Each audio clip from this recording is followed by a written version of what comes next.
А вот это вот у нас допил оставшегося хлама. Надо допилить. И будем новое возить. Эту пилу я, наверное, уже полгода не заводил. Может, больше. Сейчас я заправил.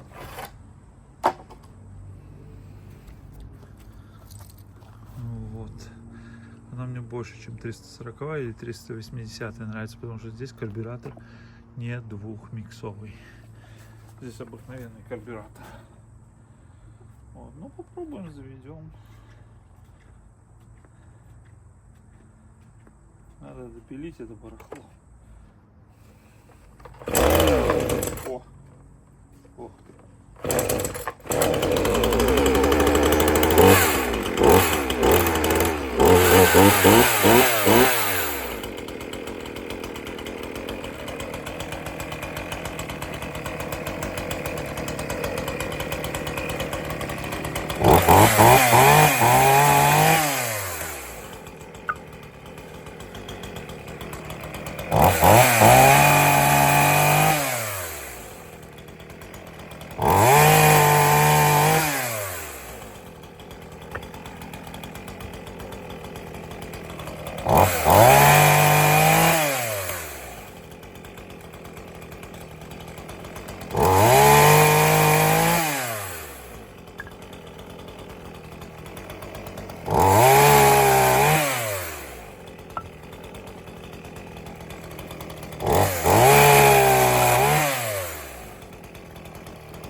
распилили. В Латвии это очень доступная бензопила CS35. Он лучше 340 и 380, потому что здесь более простой карбюратор. Вот, фильтр у него тоже очень неплохой, не фетровый, а сеточка. Минимальный бачок. Вот, это не 2 микс. Катализатор, ну катализатор тут присутствует, как ни крути. Можно, конечно, скинуть катализатор, разобрать глушитель. Вот. Вы получите там 1000 оборотов дополнительно. Так уже по звуку слышно, что она не особо там крутит. Но для домашнего применения очень классная пилка. Она не тяжелая для меня. Пилить с ней удобно. Всем рекомендую. Она у нас продается во многих строительных магазинах. Вот. У нее есть небольшой минус, что мне не понравилось. Здесь нельзя отрегулировать подачу масла. То есть оно идет так, как оно идет. Ни больше, ни меньше. Вот. Поэтому используйте хорошее качественное масло, хорошее качественное топливо, и будет вам счастье. Вот, а на этом спасибо. Подписывайтесь на меня. Ставьте лайки.